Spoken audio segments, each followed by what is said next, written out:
Seja bem-vindo à série 150 Dias para Crescer com os Salmos. Esta série nos foi direcionada pelo Espírito Santo para lermos todo o livro dos Salmos. O livro dos Salmos ele é formado por 150 salmos. E é por isso que o nome desta série é 150 dias para crescer com os salmos, porque o propósito é ler um salmo por dia. Cada salmo mostra a experiência particular e individual que o salmista teve com Deus e que o levou a escrever aquele salmo. Quando nós falamos salmos no plural, nós estamos nos referindo ao conjunto dos 150 salmos. Quando nós queremos falar um salmo só especificamente, nós dizemos salmo no singular. E o livro de Salmos ele não está dividido em capítulos. Você está vendo na tela Salmos, capítulo 62, mas na verdade o livro de Salmos não tem capítulos. Cada salmo é único, individual. Não existe uma relação entre o Salmo 62 e o Salmo 61 e o 63. Não existe uma ordem cronológica de tempo. Tanto que o Salmo 3, o Salmo 4, o Salmo 5 foram escritos por Davi e o Salmo 90, que está lá no final, foi escrito por Moisés. E Moisés viveu muitos anos antes de Davi. Então nós vemos que o livro de Salmos ele é uma coletânea, uma coleção que o povo judeu foi reunindo e colocando para formar o livro dos Salmos com o propósito de ter um livro para louvores a Deus. Inclusive, o livro de Salmos no hebraico se chama Tehillim. Na Bíblia original significa louvores. Tehillim se escreve Tehillim e quer dizer louvores. E os cristãos usam o livro dos Salmos para compor muitos hinos de adoração a Deus. Então o livro de Salmos ele é um livro que traz essa inspiração, onde se tiram letras para louvar a Deus. Agora, o livro dos Salmos ele não é só um livro de louvores. O livro de Salmos ele nos revela muitos mistérios para o nosso crescimento e aprofundamento do relacionamento com Deus. Porque quando você começa a meditar em todos os salmos, em cada um deles, você descobre que cada um deles nos traz lições valiosas para termos uma grande relação com Deus. E você vê isso logo que você abre o livro de Salmos. Quando você abre o livro de Salmos, o Salmo de número 1, nós podemos dizer Salmo 1 ou Salmo de número 1. Salmo de número 62, porque nós estamos nos referindo à posição em que aquele salmo está. Então o Salmo 1 ou o Salmo de número 1, ele já fala que feliz é o homem que não anda no conselho dos ímpios. Ou seja, ele não segue o conselho de quem pratica o mal. Ele não se detém no caminho dos pecadores, ele não para conversar, ele não perde o seu tempo com os pecadores. Pecadores são pessoas que vivem fazendo a coisa errada. A palavra pecado no original significa errar o alvo. Pessoas que vivem errando nos objetivos da vida, batendo cabeça. Então, felizes são aqueles que não se detêm no caminho dos pecadores. Eles não param para ficar conversando, jogando conversa fora, nem para ter amizades com aqueles que vivem fazendo coisas erradas e tomando decisões erradas. E nem se assentam na roda dos escarnecedores. Os escarnecedores são aqueles que vivem fazendo coisas erradas, zombando da vida, gastando tempo, pensando que vão ter um tempo no futuro para depois corrigir e consertar os seus erros. Não se assenta na roda dos escarnecedores. O Salmo de número 1 fala assim: mas ao contrário disso, ele tem o seu prazer na lei do Senhor, e nela medita de dia e de noite, para fazer tudo o que está escrito nela, porque assim ele faz o seu caminho prosperar, e ele vai ser como se fosse uma árvore que está plantada junto a um ribeiro de águas. Você já pensou em uma árvore? Pense aí, feche os seus olhos e pense agora numa árvore bem frutífera do lado de um rio, com águas limpas e que correm. O Salmo de número 1 fala que é assim que é a pessoa que lê e medita na lei de Deus, de dia e de noite, para fazer tudo o que nela está escrito. Porque ela faz os seus caminhos prosperar e ela vai ser como uma árvore plantada junto ao ribeiro de águas que dá o seu fruto na estação própria e cujas folhas nunca secam. E o Salmo de número 1 termina dizendo que os ímpios não são assim, mas eles são como a moinha que o vento espalha. Você imagine aquela moinha, a palha, depois da colheita, que fica jogada ali no campo e que é arrastada, levada para qualquer lugar pelo vento. O texto do Salmo de número 1 já começa falando a respeito da diferença entre os que seguem o caminho da justiça, e a justiça significa honrar a lei de Deus, e os que resolvem seguir nos caminhos ímpios, nos caminhos tortos. Então você pensa que o livro de Salmos é só um livro de louvores, mas ele é um livro que também traz revelações valiosas para a nossa vida. E ele já começa no Salmo de número 1, o Salmo primeiro, falando, recomendando o que fazer para ser bem-sucedido, para ser feliz. E ao longo do livro de Salmos, você vê que os salmistas foram passando por situações de tribulação também. Você vê o Salmo de número 3, Davi fala que estava cercado por inimigos, mas ele fala que ele buscou a Deus e o Senhor o guardou e ele conseguiu dormir. No Salmo de número 4, Davi fala: eu estava passando por um tempo de angústia, mas o Senhor colocou alegria no meu coração quando eu orei e busquei a Deus. Então, se você está passando por angústia, quando nós meditamos no Salmo 4, nós aprendemos que em toda situação de angústia, Deus está conosco. Depois, você vê o rei Davi falando que houve momentos na vida dele em que ele se sentia como que sua oração não fosse ouvida por Deus. Ele escreveu o Salmo 13. Esse salmo é conhecido como Salmo do Desolado, porque é aquele que não recebe consolo, que está sem consolação, está desolado, está como se estivesse sozinho. Ele escreve assim: Senhor, até quando? Tu não me ouvirás? Para sempre? O Senhor se esquecerá de mim para sempre? Ele escreveu isso no Salmo 13.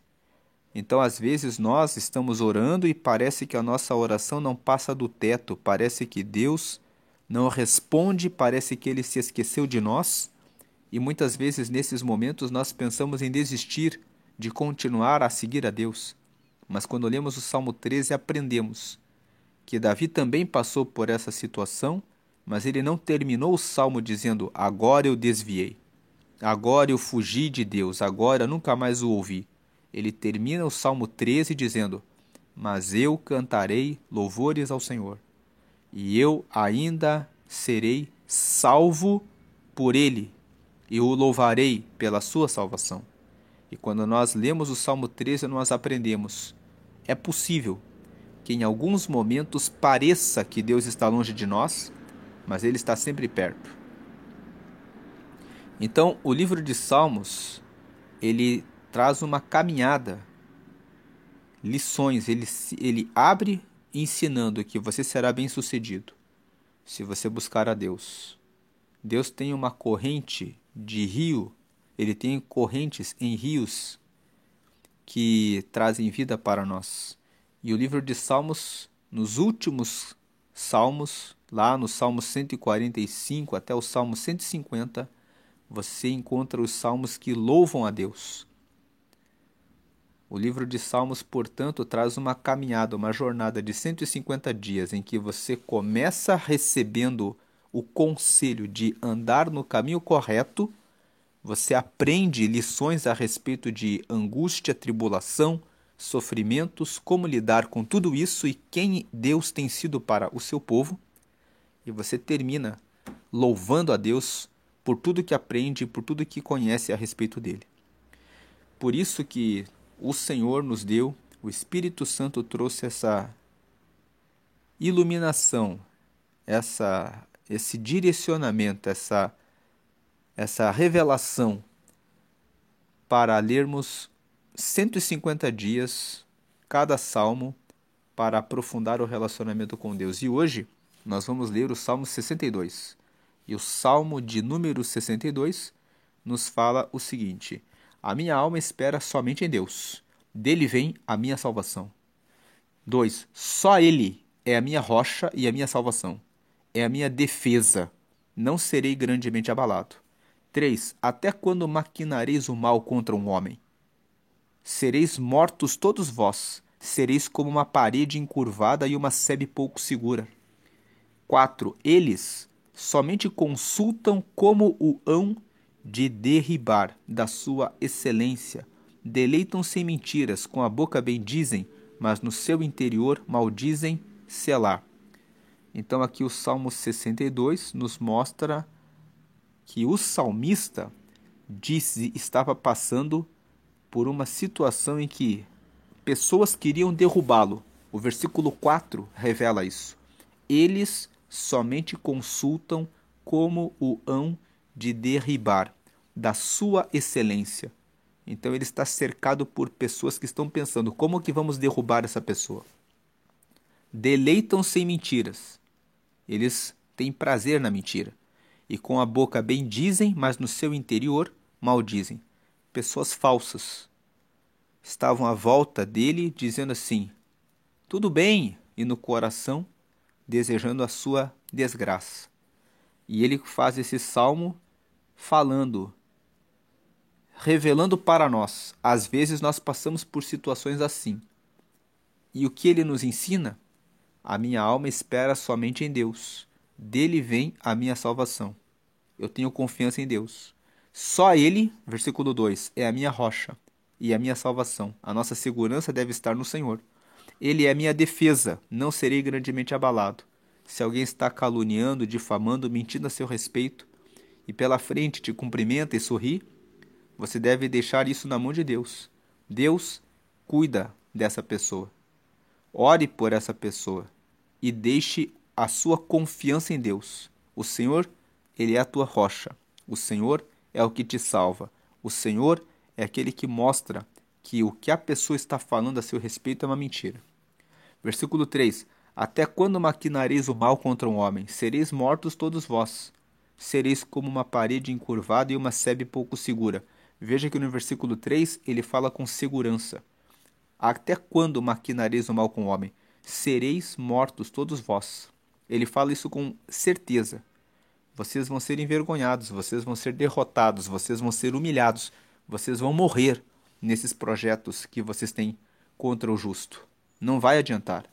Sereis como uma parede encurvada, ou seja, uma parede torta. Uma parede torta, ela não se sustenta, ela cai.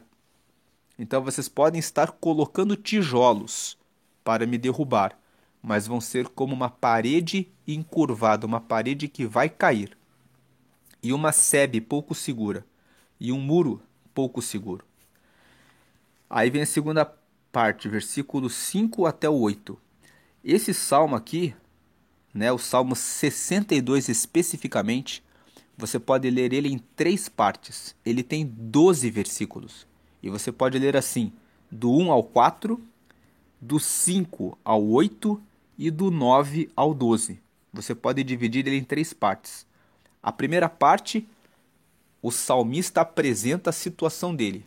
Eu tenho total confiança em Deus e a minha situação é a seguinte: existem pessoas que estão batendo nas minhas costas, sorrindo na minha frente, falando que são meus amigos, mas na verdade pelas costas eles falam mal e ficam com mentiras e pensando como que vão me derrubar. Mas a minha confiança está totalmente em Deus. Eu não me preocupo, eu tenho certeza que eles vão cair. Essa é a primeira parte. Segunda parte, do 5 ao 8. Ó minha alma, espera somente em Deus, porque dele vem a minha esperança. 6. Só ele é a minha rocha e a minha salvação, é a minha defesa, não serei abalado. Veja que ele repete, no versículo 6, ele repete o que ele falou no versículo 2. Essa é uma característica dos salmos. Vamos lembrar que os salmos são louvores. Então, quando você tem uma música, uma canção, existe o refrão, que é o coro da música, que se repete. Então aqui podemos dizer que, como música, o Salmo 62 tem esse refrão. Só ele é a minha rocha e a minha salvação, é a minha defesa, não serei grandemente abalado. Então ele fala isso na primeira parte. Na segunda parte, veja, tem 4 versículos. Ele coloca no segundo texto: só ele é a minha rocha e a minha salvação, é a minha defesa, não serei abalado. Aí versículo 7: em Deus está a minha salvação e a minha glória. Ou seja, em Deus está a minha salvação, salvação é o livramento, e a minha glória, a minha alegria. A rocha da minha fortaleza e o meu refúgio estão em Deus. Ele repete que Deus é a rocha dele. 8. Confiai nele, ó povo, em todos os tempos. Derramai perante ele o vosso coração. Deus é o nosso refúgio. Selá. Aqui a palavra, eu esqueci de falar aqui, a palavra selá significa pausa. Então, quando você está cantando ali uma música, quando tem selá, significa que quando eles cantavam aqui esse salmo, ou quando recitam ele, aqui tem uma pausa.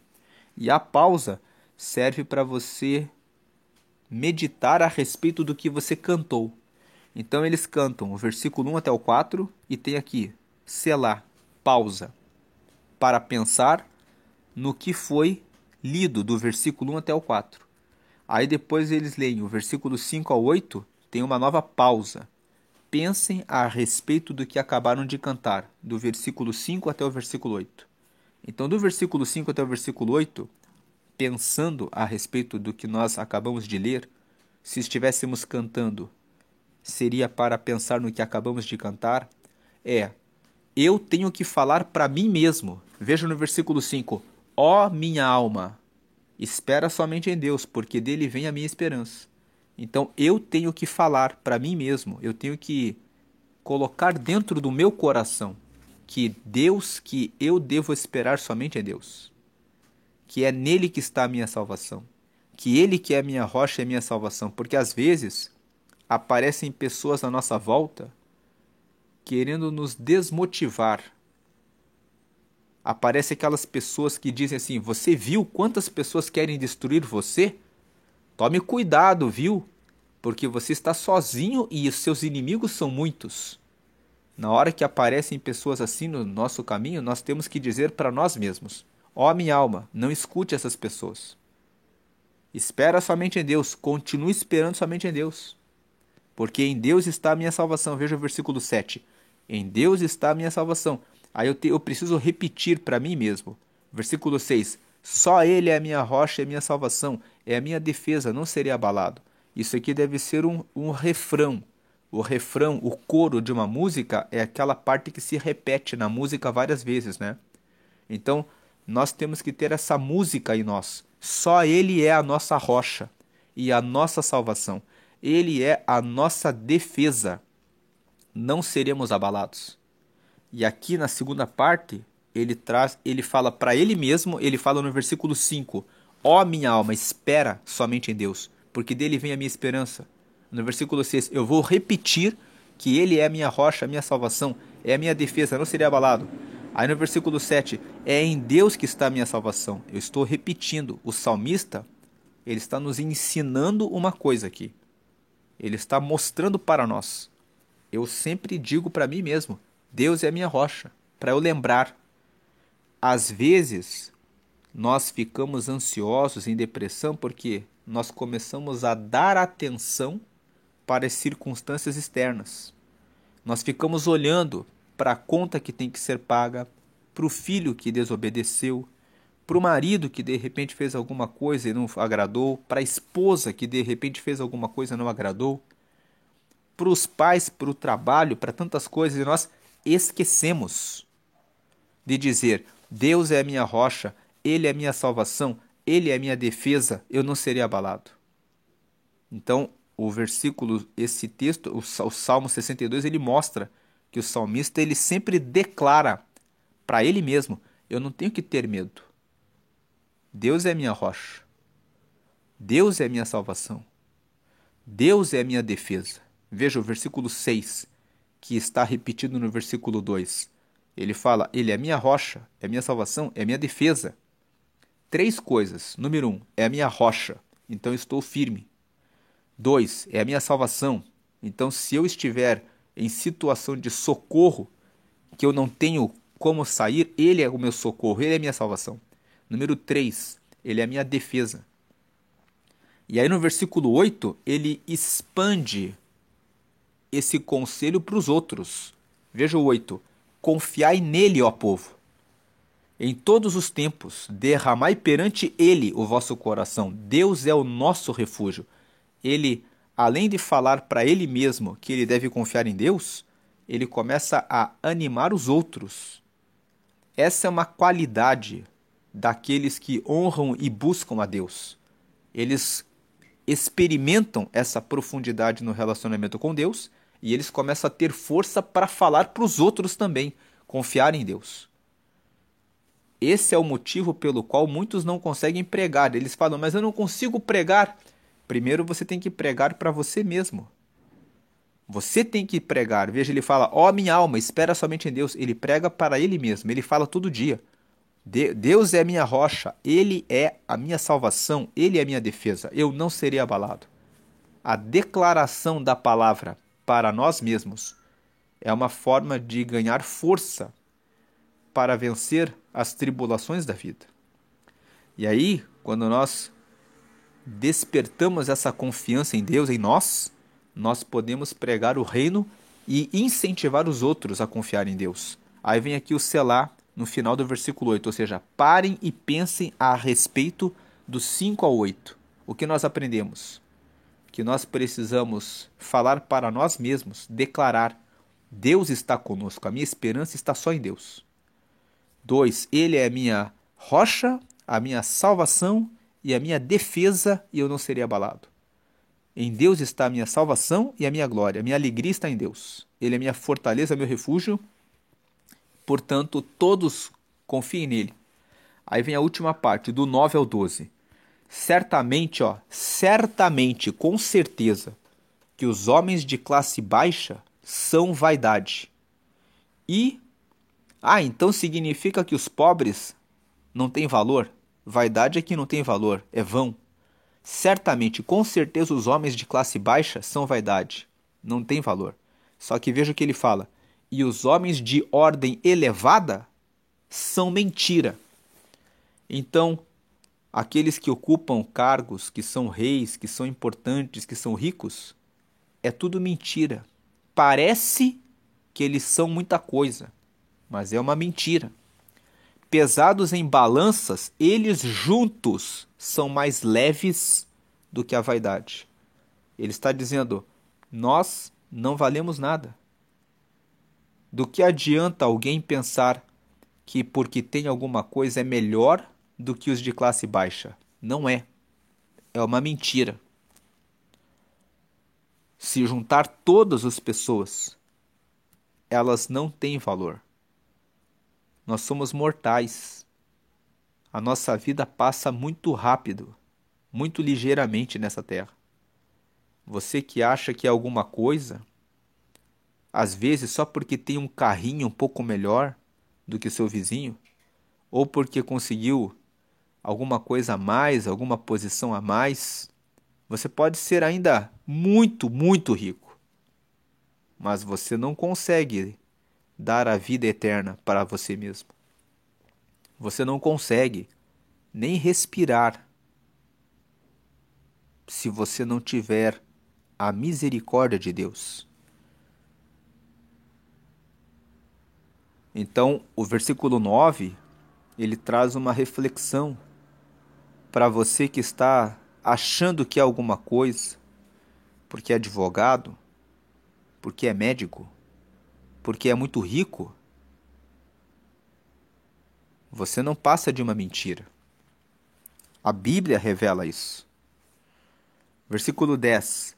Não confieis na opressão. Não confie que você vai oprimir os outros achando que você vai ficar o resto da vida no controle, no governo de alguma coisa. É tudo mentira. Nem vos desvaneçais na rapina. Ou seja, não fiquem na bobagem de enganar os outros. Rapina é aquilo que você pega de alguém porque você é mais forte. Você consegue ter a vantagem sobre o outro. Existem as aves de rapina. São aquelas aves que voam muito velozmente, muito rapidamente. Elas conseguem pegar as sementes, pegar um fruto, alguma coisa que está plantada na terra e elas voam. Elas pegam no meio do voo, arrebatam o que querem e voam para longe. Elas são as aves de rapina, elas são muito rápidas. Então nem vos desvaneçais, não fiquem na vaidade da rapina. Se as vossas riquezas aumentam, não ponhais nelas o coração. 11. Uma coisa disse Deus. Deus disse uma coisa, e 2 vezes eu a ouvi, que o poder pertence a Deus. Sabe o que esse versículo 11 está dizendo? Deus disse para nós, o poder pertence a mim. E o salmista está dizendo, Deus disse uma coisa disse Deus, que o poder pertence a ele, e ele fala 2 vezes a ouvir, ele está dizendo assim, eu prestei bem atenção nisso. 2 vezes eu ouvi, eu ouvi uma vez, e depois eu fiquei ouvindo mais uma vez, o poder pertence a Deus. Eu guardei isso no meu coração, e para eu guardar no meu coração que o poder pertence a Deus, eu escutei 2 vezes.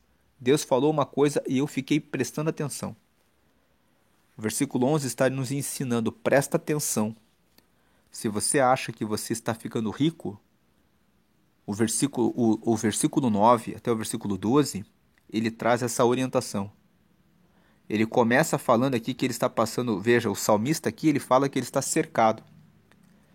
Provavelmente, essas pessoas que estavam aqui no versículo 4, consultando como o hão de derrubar da sua excelência e que se deleitam em mentiras, que com a boca elogiam e no interior maldizem, eram pessoas poderosas que estavam ali sorrindo pela frente e apunhalando o rei pelas costas, pensando em como derrubá-lo do reinado.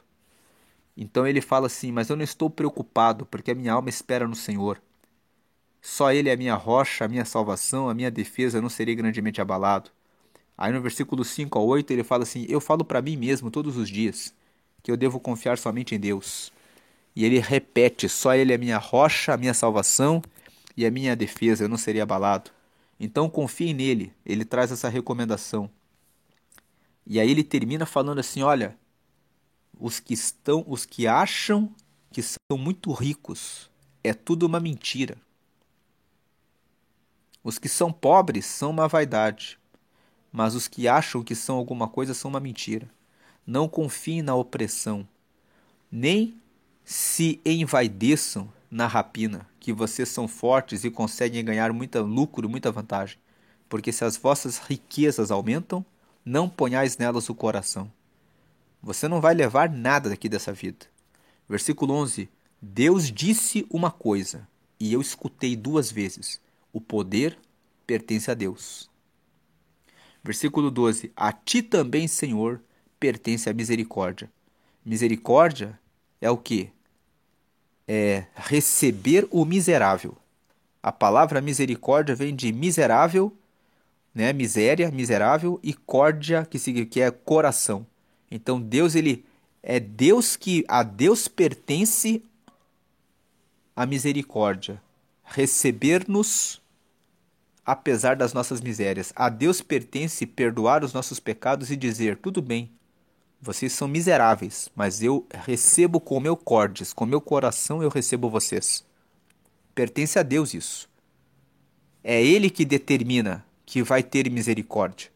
Nós somos miseráveis, como ele escreveu aqui. Somos vaidade, os que, né? E mentira. Somos vaidade e mentira. E juntos, todos, somos mais leves do que a vaidade. A nossa vida é mortal. O nosso tempo passa nessa vida. E alguns, por causa de alguma coisa, de uma riqueza que tenha mais, ficam achando que são alguma coisa em relação ao próximo. Mas o salmista ele fala assim: presta atenção no que Deus fala. Presta bem atenção. Eu escutei 2 vezes. O poder pertence a Deus. E o versículo 12: além do poder pertencer a Ele, a ti também, Senhor, pertence a misericórdia. Também pertence a Ele nos receber com as nossas misérias e nos perdoar. A ti também, Senhor, pertence a misericórdia, pois retribuirás a cada um segundo a sua obra. Então, o Senhor ele vai ter misericórdia daqueles que forem humildes. Veja qual é a sua obra. Ou você tem sido aquele que... Veja o versículo 10. Não confieis na opressão, nem vos desvaneçais na rapina. Se as vossas riquezas aumentam, não ponhais nelas o coração. Veja onde você tem colocado o coração. Veja o 11. Uma coisa disse Deus. Deus disse uma coisa para nós. Eu escutei 2 vezes. Ou seja, eu prestei bem atenção. O poder pertence a Deus. Então, não se coloque na posição de poder porque você tem alguma coisa a mais do que o seu próximo. Não pense que você é alguma coisa, porque o versículo 9 fala: certamente que os homens de classe baixa são vaidade e os homens de ordem elevada são mentira. Você vai passar dessa vida. E lembre-se do 12. Pertence ao Senhor a misericórdia. Ele vai retribuir a cada um segundo a sua obra. Não fique fazendo o que esses homens aqui estavam fazendo contra o rei. Veja o versículo 4. Eles estavam se deleitando na mentira, procurando derrubar o rei, falando bem pela frente, bem com a boca bem dizem, mas no seu interior maldizem. Deus está vendo tudo o que nós fazemos. Recorde-se desse versículo 11. Uma coisa disse Deus. 2 vezes eu ouvi que o poder pertence a Ele. Deus abençoe a sua vida, a graça e a paz de Jesus, hoje e sempre. Amém.